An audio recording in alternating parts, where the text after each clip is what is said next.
Hi, this is Royce from Viking Wax Press and the Alternative Football Network.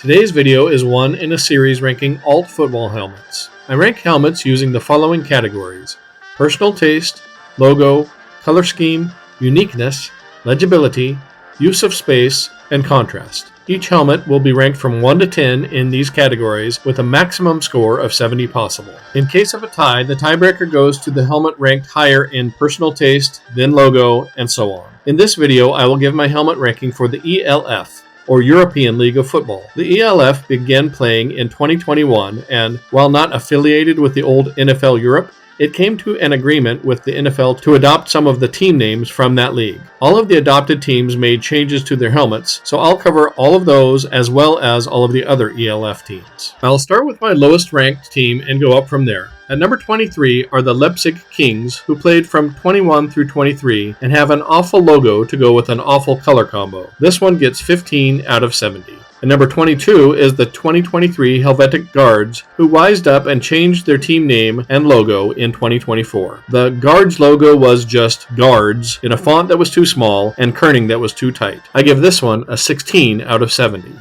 The Hamburg Sea Devils come in at number 21.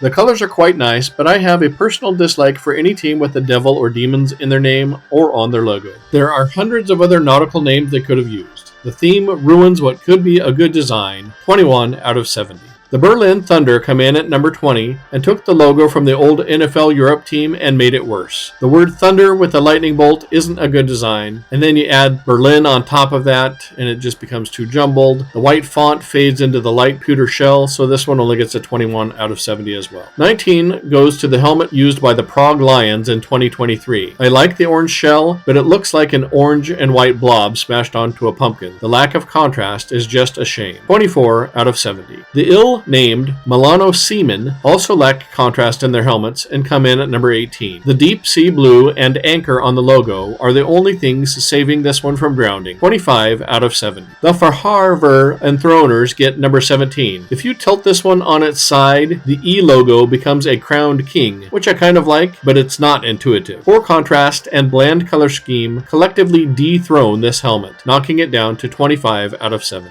Brand new this year are the Helvetic Mercenaries, who come in at number 16. The modern M logo in red stands out pretty good against the black shell, but nothing about this design conveys mercenary to me. I think it's trying to mimic the face mask of a medieval helmet, but it doesn't quite get there. The tiny white cross in the corner of the logo is a nice touch connecting the brand to the flag of Switzerland, but you wouldn't know it's there unless you're right up on top of it. An improvement over the Helvetic Guard helmets they had for sure, but this one still only gets a 26 out of 70. The Munich Ravens come in at number 15.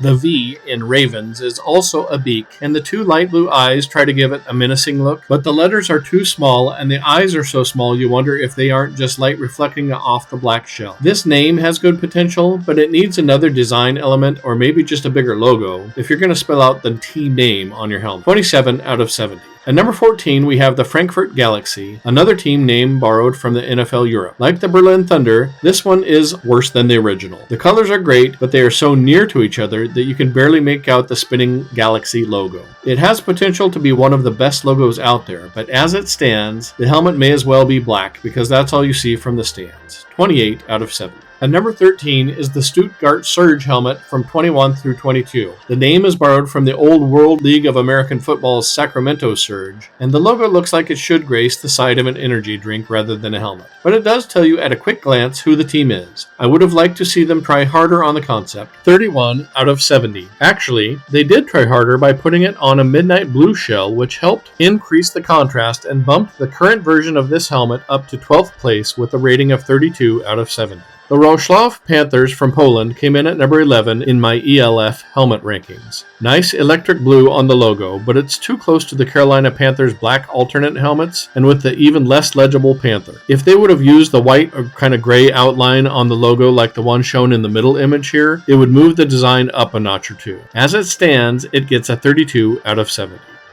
The Barcelona Dragons swoop in to take the number 10 spot. This one is not quite as good as the Barcelona Dragons helmet from the World League / NFL Europe days, but the yellow dragon head pops nicely from the rich green shell, and the red highlights add a nice depth. This one gets a solid 39 out of 70.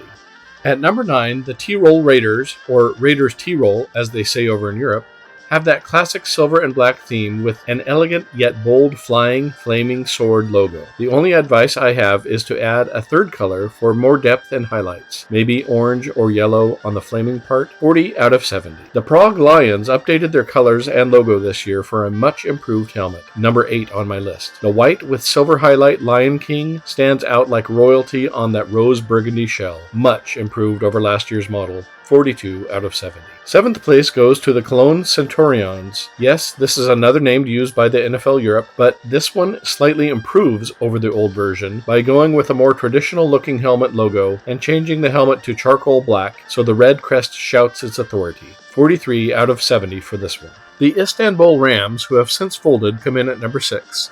They have that same white and silver on rose burgundy of the new Prague Lions helmet, but with a better logo. If they had upsized the logo a bit more, it would be even better than the 50 out of 70 it garnered. A new team in 2024, the Madrid Bravos, come in at number 5 with another horned helmet. Like the Brahmas of the UFL, this design goes horns forward. I'm torn on whether I like the broad white center stripe or not. I usually enjoy a center stripe if it serves a purpose, but this one somehow doesn't, although it does bring up the contrast.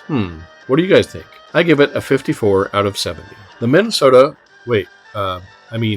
Vienna Vikings come in at number 4 with the design they used in 2023. While this is an obvious copy of the NFL helmet, that NFL team just happens to be my favorite. The purple and white with the Viking horn logo is a classic that instantly is recognizable as a Vikings helmet even if you're in Europe. 54 out of 70.